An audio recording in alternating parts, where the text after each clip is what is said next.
tomar esta porción de la palabra del Señor para predicar en esta noche. Santiago capítulo 1, versículo 2 y versículo 3.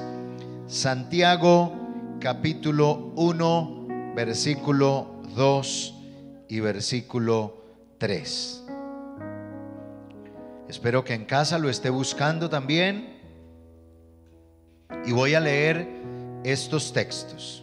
Dice: hermanos míos, tened por sumo gozo cuando os halléis en diversas pruebas, sabiendo que la prueba de vuestra fe produce paciencia. El tema que vamos a predicar esta noche lo he titulado ¿Cómo vivir en tiempos de aflicción? ¿Cómo vivir en tiempos de aflicción? Oremos. Soberano Señor, Rey de la gloria, en tu presencia estamos esta noche pidiendo tu dirección, que sea tu palabra, Señor, obrando en los corazones, en la vida, Señor, de los que nos están escuchando a través de las redes sociales, Señor. Que esta palabra tenga un alcance poderoso en la vida, Señor, de alguien que está afligido, alguien que está necesitado y que necesita tener en tiempos de aflicción una luz a través de la poderosa palabra del Señor. Yo te pido que uses este sermón, Señor, para que alguien sea levantado en su fe. Te lo ruego en el nombre de Jesús. Amén y amén. Gloria al Señor. ¿Cómo vivir en tiempos de aflicción? ¿Cómo podemos hacerlo? ¿Cómo podemos enfrentar estos momentos tan difíciles que estamos viviendo? El libro paralelo a la carta de Santiago en el Antiguo Testamento es el libro de Job. La diferencia entre el libro de Job y la carta de Santiago es que el libro de Job plantea los por qué.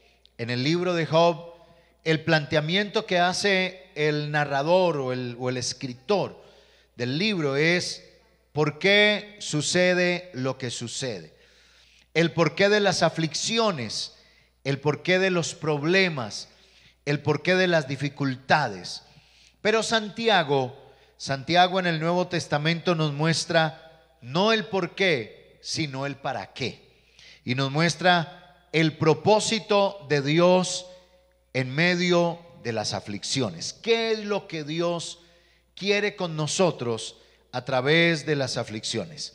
La carta a Santiago, o la carta que escribe Santiago mejor, es escrita a los judíos cristianos que han sido esparcidos por todo el mundo a través de las persecuciones que venían en Jerusalén y cómo ellos se volvieron blanco del gobierno por ir en contra de la adoración del César.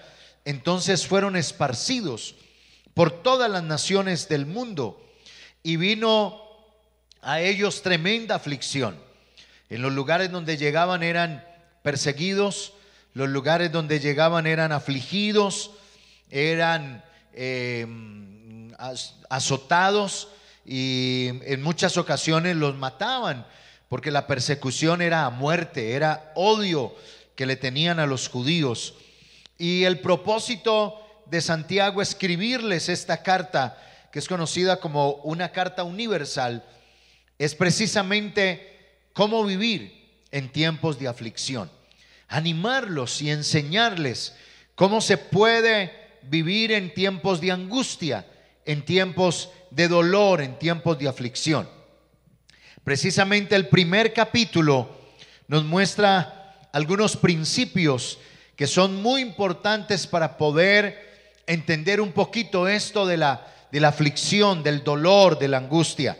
Y creo que no es diferente lo que estamos viviendo hoy. Puede que no sea una persecución abierta y puede que no sea una persecución física, pero sí estamos viviendo unos tiempos de aflicción terribles, enfermedad, muerte, hambre, desempleo, protestas en nuestro país por doquier, depresión que viene a las personas, angustia, ansiedad, incertidumbre, y todo esto se mezcla para que entremos en aflicción y en una situación que de pronto nos dé desesperanza y que el enemigo aprovecha para ponernos duda.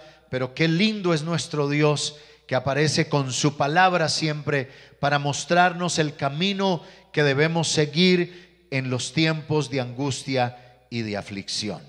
Y yo quiero compartirle estos principios del capítulo 1, desde el versículo 2 hasta el versículo 12 de la carta de Santiago. Y el primer principio es el principio de una buena actitud. El principio de una buena actitud. Santiago capítulo 1 versículo 2 dice: hermanos míos, tened por sumo gozo cuando os halléis en diversas pruebas. El texto es claro cuando nos está diciendo cuando os halléis. El texto no dice si os hallareis o si os halláis en pruebas, sino que nos está diciendo cuando os halléis, dando a entender que las pruebas en nuestra vida y en la fe serán inevitables. Algo que no podemos evitar en nuestra vida serán las pruebas, las angustias, los problemas, las aflicciones. Y la mayoría de las veces estas malas situaciones, los problemas, las dificultades, lo que producen en nosotros son quejas, reclamos, amargura. Y la verdad es que cuando tomamos esta mala actitud, pues esto no conduce a ninguna parte. La mala actitud no nos conduce a ninguna parte. Pero la primera ayuda que nos muestra Santiago para la victoria es que en medio de la aflicción necesitamos una actitud positiva. Y por eso Santiago dice: hermanos, cuando estén en pruebas, cuando estén en dificultades, entonces asúmanlo con sumo gozo, con sumo gozo.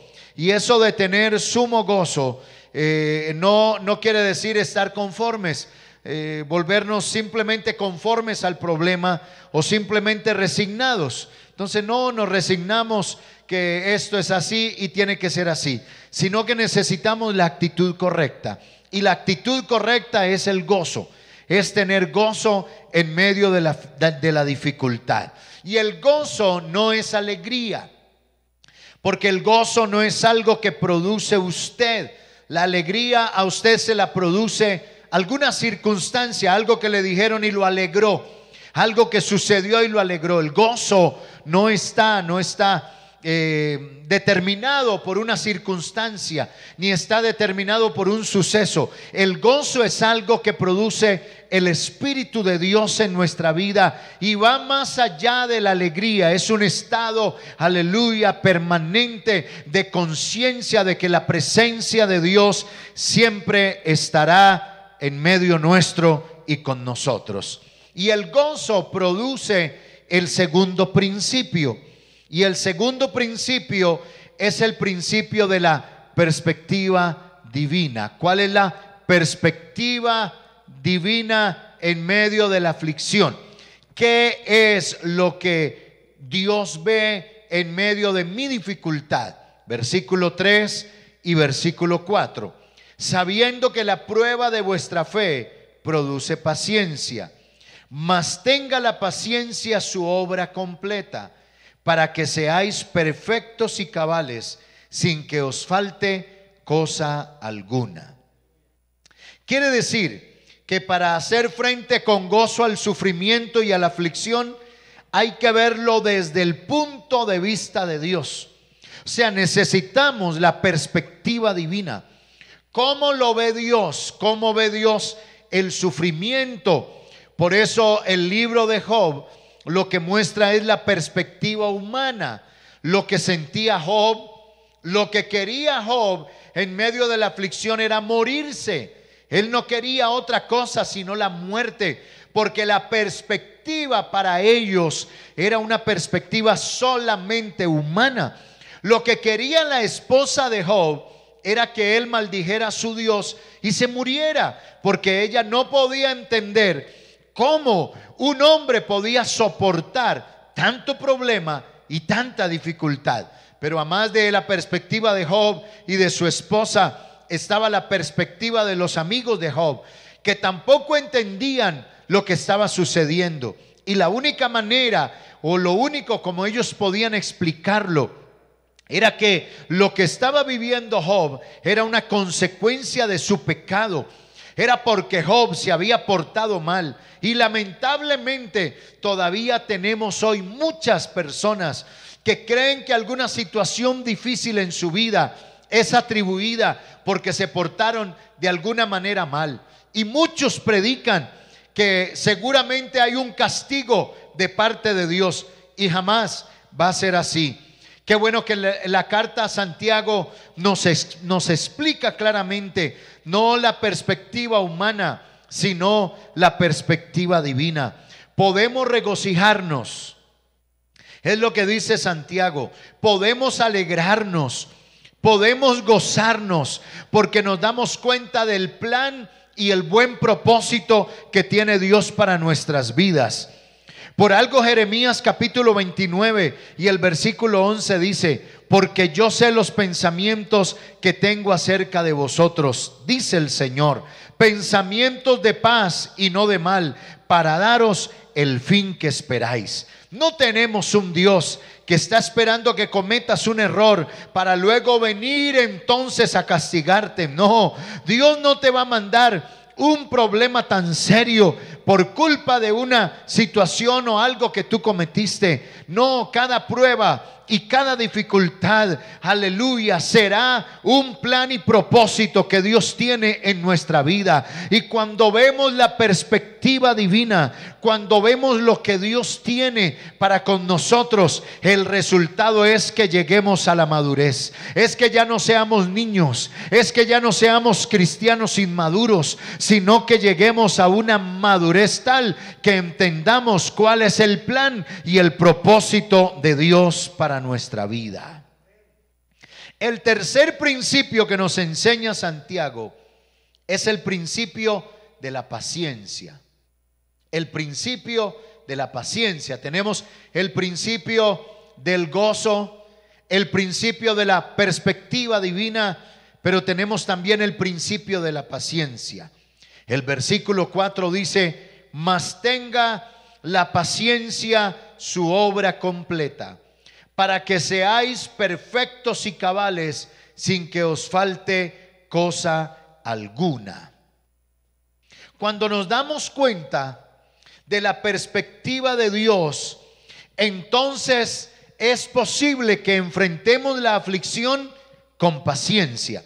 Cuando yo me doy cuenta que no estoy en las manos del COVID, que yo no estoy en las manos del gobierno, que yo no estoy en las manos de Satanás, que yo no estoy en las manos del César. Por eso me llama tanto la atención la expresión de Pablo, porque Pablo siempre se autodescribió, aleluya, como Pablo, siervo y esclavo de Jesucristo. Jamás tiene una descripción que era esclavo del César, nunca, ni era siervo del César, jamás. Pablo, siervo de Jesucristo, porque esa es la perspectiva que necesitamos, entender que no estamos en manos de este gobierno.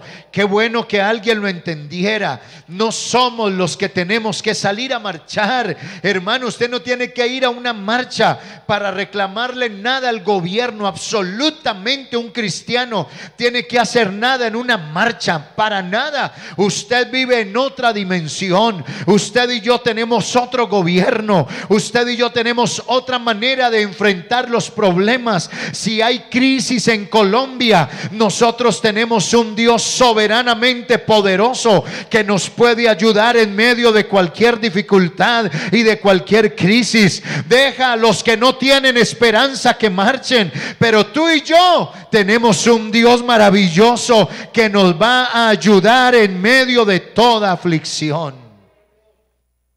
Espero que en casa lo adores y le des gloria y lo glorifiques en esta hora. Aleluya, porque estamos en las mejores manos en esta noche. Siempre queremos, cuando estamos en un problema, encontrar la salida más rápida al problema, encontrarle la salida más rápida al sufrimiento, encontrarle la manera de cómo salir rápido de la aflicción. Es más, la pregunta de todos en este tiempo de COVID es: ¿cuándo se terminará esta situación? ¿Hasta cuándo será esto? ¿Cuándo se terminará? Porque somos impacientes ante el sufrimiento, somos impacientes ante las aflicciones. Pero hay un significado que me llama mucho la atención de la palabra paciencia. Y no es una palabra pasiva. Alguien pensará que la paciencia es una palabra pasiva. Y no es solo la capacidad de soportar o la ciencia de saber esperar sin hacer nada de una manera pasiva. Alguien cree que es encerrarse en casa y esperar que los días pasen. No. Paciencia, óigame bien, es perseverar a pesar del peso que está sobre una persona. Quiere decir que paciencia es no detenerse a pesar de que la carga sea tan pesada y tan dura y sea tan difícil llevarla. Aleluya, pero es no detenerse, es no rendirse, es decir, hay que seguir adelante en medio de esta carga tan pesada y tan difícil, hermano. Yo créame que he estado muy impactado con la muerte del hermano Forero en Bucaramanga. Me impactó demasiado y al comienzo no pude entenderlo. Yo me pregunté muchas veces ¿por qué de esta manera? Está bien morirse, pero ¿por qué así? ¿Por qué todo el mundo tuvo que verlo? ¿Por qué esa condición? ¿Por qué esa situación? Aleluya. Y pensé en la hermana, en su esposa, cómo tiene que llevar ahora ese peso, aleluya, de esa aflicción, de ese dolor. Y pensando en el hermano Joel, su esposa de 26 años, ¿por qué se muere una mujer fiel, joven? ¿Por qué se tiene que morir a los 26 años? Pero la paciencia, aleluya, es perseverar a pesar del peso que se está llevando, aleluya. Es la capacidad de transformar las aflicciones en grandeza y en gloria. Es cuando la aflicción no me doblega, es cuando el problema no me quebranta al punto de tener que renegar contra Dios o sus planes, sino cuando esto se cambia a sacar de mí lo mejor, a dar la gloria, la honra y la alabanza al Rey de Reyes, al Señor de los Señores. Aunque la situación siga, pero con paciencia esperamos, pacientemente esperé en el Señor, aleluya. Hay que esperar con paciencia. Cuentan que los mártires no morían tristes, ninguno murió rogando misericordia a su ejecutor, sino que dicen que los mártires morían alegres, cantando y adorando al Señor, llevando el peso de su aflicción, pero jamás doblegándose ante el problema y la dificultad. Felipe, cuando tuvo que ser apedreado, cuando sus enemigos lo estaban apedreando, la palabra del Señor dice que vio la gloria de Dios y a Jesús sentado a la diestra de Dios, como un hombre que está, aleluya, muriendo de la manera como quizá nadie quiere morir. Puede ver más allá de los que lo están matando y puede ver más allá la gloria de Dios. Esa es la paciencia. La paciencia es poder ver en medio de la aflicción y del problema la gloria y el poder de nuestro Señor Jesucristo. Cuarto principio. Este principio es muy interesante y es el principio del discernimiento. El principio del discernimiento. Capítulo 1 y el versículo 5. Dice: si alguno de vosotros tiene falta de sabiduría, pídala a Dios, el cual da a todos abundantemente y sin reproche, y le será dada. ¿Qué es lo que queremos ahora en este tiempo de aflicción? En este tiempo de incertidumbre, buscar información. Queremos saber todo acerca del COVID. Queremos saber cómo murió el uno, cómo murió el otro. Y no sé si lamentablemente o afortunadamente estamos en la era de la información, donde usted puede tener la información de todo en el menor tiempo. Pero el Señor nos está diciendo: no pidas tanta información, sino que pide sabiduría. Quisiéramos tener todo el conocimiento de lo que está sucediendo, pero el Señor dice: no, pide mejor sabiduría. Es lo que necesitas en medio de la aflicción y de la angustia, porque el hombre con una fe viva pide a Dios que le dé sabiduría para saber cómo tiene que responder en medio de la aflicción. Aunque no entendemos, aunque a veces no comprendemos y a veces nos cuesta entender por qué pasan las cosas, cuando no hallamos en medio del problema la explicación, cuando no entendemos el porqué del asunto, entonces ahí es donde necesitamos, aleluya, en medio de esas dificultades es donde el Señor dice: necesitas discernimiento, necesitas sabiduría, aleluya. Pide a Dios que te dé sabiduría. Él es el que da la sabiduría en medio de la aflicción cuando no hay respuestas. Y lo más lindo es que el Señor da sabiduría en abundancia y sin reproche. Y no solamente el Señor te da toda la sabiduría que necesitas, sino que no nos reprocha, porque a veces somos cabeciduros, a veces no entendemos, a veces no comprendemos, y el Señor con paciencia nos dice: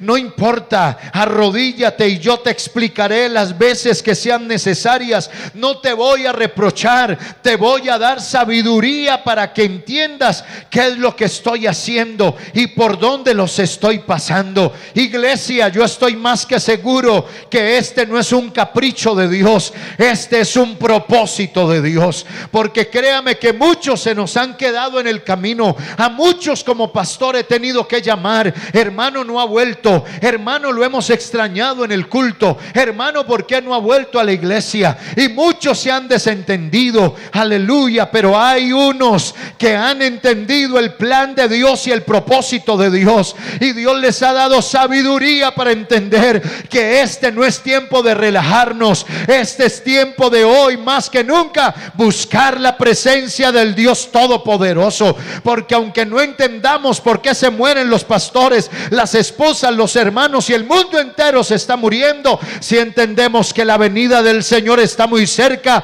y necesitamos prepararnos para encontrarnos con Él. Entonces Dios dice: ¿para qué haces oraciones de peleas, de quejas y de luchas? Porque en ocasiones nuestras oraciones no son con Dios, sino contra Dios. Queremos quebrar a Dios, queremos doblarle el brazo a Dios. Y Santiago dice: no necesitas cambiar la circunstancia, necesitas pedirle a Dios sabiduría. Hay quienes están orando: Señor, sánalo, Señor, sánalo, y tú no sabes si el Señor no lo quiere sanar. Es increíble ver cómo oramos en muchas ocasiones sin tener discernimiento. Que el Señor nos ayude. Es tiempo de pedir sabiduría para poder orar de la manera correcta. Quinto principio, el principio de la confianza. Versículo 6 al versículo 8. pero pida con fe, no dudando nada, porque el que duda es semejante a la onda del mar, que es arrastrada por el viento y echada de una parte a otra.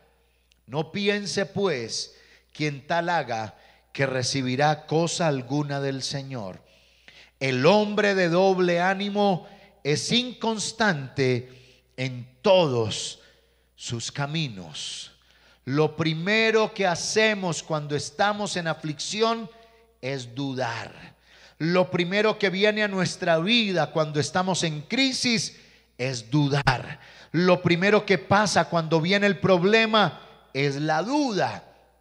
¿Y sabe de quién dudamos primero? De Dios. Del primero que dudamos es de Dios. Luego dudamos de nosotros mismos y luego dudamos de los demás. La vida se nos vuelve un caos dudando de Dios, de nosotros, de todo el mundo. Y cuando podemos confiar en Dios y esperamos de parte de Dios la solución, entonces tendremos paz, tendremos seguridad y tendremos estabilidad. Y es precisamente la falta de esta paz lo que produce inestabilidad en nuestra vida. Y nos volvemos y nos hacemos víctimas de las olas que nos llevan arrastradas por cualquier viento, echados de una parte a otra, inconstantes en todos nuestros caminos, y vivimos dudando y dudando y dudando. Pero en esta noche Dios ha venido a decirnos: no es tiempo de dudar, es tiempo de confiar. No es tiempo de vivir, hermano, de un lado para otro, como el viento arrastrado de cualquier lado hacia otro. No es tiempo de vivir inconstantes, es tiempo de tener confianza. Y la confianza da estabilidad, y la estabilidad nos ayuda a permanecer firmes, creyendo que nuestro Dios es el que tiene absolutamente el control. No te dejes desubicar de las noticias, no te dejes desubicar de la mala situación, no te dejes desubicar del desempleo. Tú solamente sigue creyendo y confiando que hay un Dios que te va a ayudar. Por difícil que sea la aflicción, por difícil que sea el problema, Él seguirá siendo nuestra ayuda, y en Él pondremos siempre nuestra confianza. Sexto principio, el principio del contentamiento. Verso 9 al verso 11. El hermano que es de humilde condición, gloríese en su exaltación, pero el que es rico en su humillación, porque él pasará como la flor de la hierba. Porque cuando sale el sol con calor abrasador, la hierba se seca y la flor se cae, y perece su hermosa apariencia. Así también se marchitará el rico en todas sus empresas. Lo que Santiago nos dice es que si la vida es incierta, tanto para el rico como para el pobre, hermano, y estamos ahí. Lo que me llama la atención es que ahí estamos. No hay certidumbre para nadie. El rico está en la misma condición del pobre. Aquí todos estamos igual. Todos necesitamos del mismo aire para respirar. Todos estamos amenazados de la misma enfermedad, y todos nos podemos morir de la misma manera. Las empresas todas se cierran, sea el gran empresario o el micro o el pequeño, pero todos estamos en la misma condición. Quiere decir que la vida es incierta y el hombre vulnerable. Y lo que Santiago nos está diciendo es que si lo externo es tan perecedero y la calamidad y el desastre pueden llegar de un momento a otro, entonces es insensato el que pone la confianza en las cosas o en las riquezas. Alabado sea el nombre del Señor. Oh hermanos, iglesia, amigos, todos los que me escuchan, se llegó el tiempo de dejar de confiar en la finca y en la casa y en la empresa, y levantar la mirada y poner la confianza en el único que nos puede ayudar, que se llama Jesús de Nazaret. La gente se ha dado cuenta que los carros se han quedado en el parqueadero y nada han podido hacer por ellos. Ya no hay oxígeno en Colombia, hermano, nos estamos muriendo, pero en medio de eso hay un pueblo que sabe vivir en medio de la aflicción, porque ha conocido al Dios que todo lo puede. Él es la razón de nuestra vida. Santiago dice entonces, no debemos depender de lo que tenemos. Uy, qué lindo, hermano. Yo estudiando esto me gozaba, porque es hermoso esto. No dependas de las riquezas, tampoco dependas de las posesiones, tampoco dependas de las circunstancias. Estas cosas son temporales, pasan. Hermano, yo he visto a muchos que tienen hoy y mañana no tienen nada. Santiago dice, nuestro gozo no depende de lo que tenemos. No nos gozamos por la finca, no nos gozamos por la casa, no nos gozamos por el carro. Nos gozamos de que podemos tener una relación íntima con el Dios Todopoderoso. Y cuando uno tiene una relación íntima con este Dios, nunca será un perdedor, siempre será más que vencedor por medio de aquel que nos ha amado. A su nombre sea la gloria. Y termino, séptimo principio, y es el principio de la recompensa. Iglesia, hermanos, amigos que nos escuchan, lo que vivimos aquí es muy temporal. Los problemas son temporales. Las dificultades son temporales. Bien dicen que David le dijo a Salomón, no te preocupes, que la gloria también pasará, pero la adversidad también pasará. Nada es eterno en esta vida. Todo tiene un fin. Y este séptimo principio me fascina y se llama el principio de la recompensa. Capítulo 1, versículo 12 de Santiago dice, bienaventurado el hombre que soporta la tentación. Aquí la palabra tentación es más de prueba, porque cuando haya resistido la prueba, oiga la recompensa, recibirá la corona de vida, aleluya, que Dios ha prometido a los que le aman. Finalmente, el hombre de fe viva puede pasar todas las pruebas, las aflicciones, las dificultades, los problemas, porque comprende, porque entiende que hay una promesa divina, y es la promesa de la recompensa. Alabanzas al nombre del Señor. Cuando el diablo viene y te dice al oído, no vale la pena ser fiel, entonces Dios en esta noche te está diciendo, eso es mentira. Vale la pena ser fiel y perseverar, porque para el fiel hay una recompensa.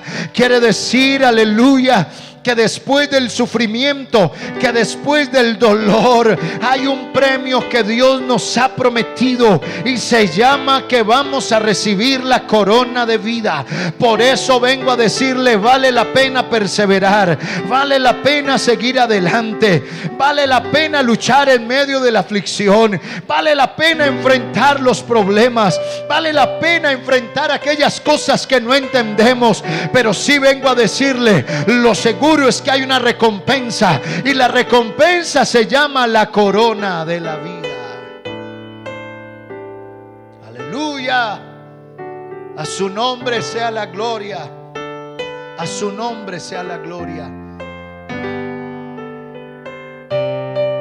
¿Por qué se angustia usted? ¿Por qué se angustia? ¿Por qué se aflige? ¿Por qué no mejor pone su confianza en el Señor? ¿Por qué no mejor se alegra de tener a Dios de su lado? ¿Cómo vivir en tiempos de aflicción? Y ahí tiene 7 principios. Teniendo una buena actitud, analizando la perspectiva divina, aplicando el principio de la paciencia, poniendo por obra el principio del discernimiento, teniendo el principio de la confianza, atrayendo a nuestra vida el principio del contentamiento y recordando el principio de la recompensa. Oremos todos. Soberano Señor, Rey de la gloria, estamos en tu presencia. Estamos delante de ti, Padre Celestial. Escóndeme en tu mano, porque escondidos en tu mano, Señor, estamos seguros, porque tú eres nuestra ayuda y nuestra fortaleza. En el nombre de Jesús.